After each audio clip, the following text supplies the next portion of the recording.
Malgré la multiplication des mesures contre l'immigration clandestine, Israël peine encore à contenir un phénomène croissant. Une nouvelle loi, connue sous le nom de directive anti-infiltration, autorise désormais la détention sans procès et pour une durée allant jusqu'à 3 ans de toute personne entrée illégalement sur le territoire. Pour le moment, la plupart de ces migrants venus d'Afrique sont dans une zone grise entre liberté et reconduite à cause du document qui leur a été donné.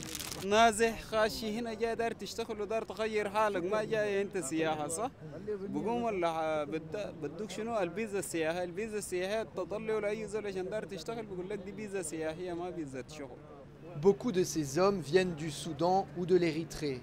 Ils ne peuvent être renvoyés chez eux car Israël estime que la situation y est trop dangereuse pour eux. Cette politique complique la tâche de la police de l'immigration. Cette équipe vérifie que les documents des uns et des autres sont en règle. Tout au long de la patrouille, cependant, ces officiers éviteront soigneusement de s'adresser aux migrants africains. Au final, ils arrêteront un travailleur chinois dont le visa est périmé. Manifestement, la voisine du dessus approuve. Ce sera probablement la fin du séjour en Israël pour cet homme. Quant aux migrants d'Afrique qui n'ont pas été sollicités, le chef d'équipe les appelle poliment un cas spécial. We can do a lot with them right now, but you know, when they're going to tell us to start dealing with this problem with those people, let's say, we're going to start dealing with them. Dans le sud, les autorités ont prévu d'agrandir le centre de détention où sont emmenés tous ceux qui se font attraper après être passés illégalement en Israël.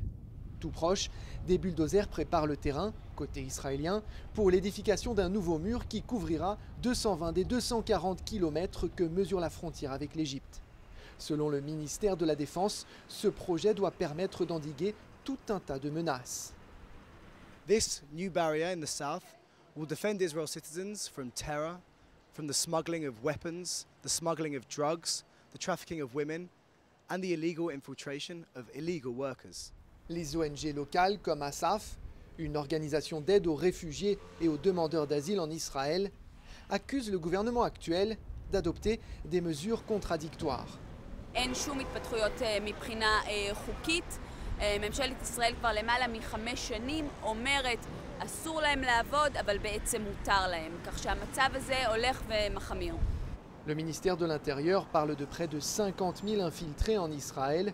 Les travailleurs humanitaires les appellent des réfugiés et ils pensent que leur nombre va continuer de croître.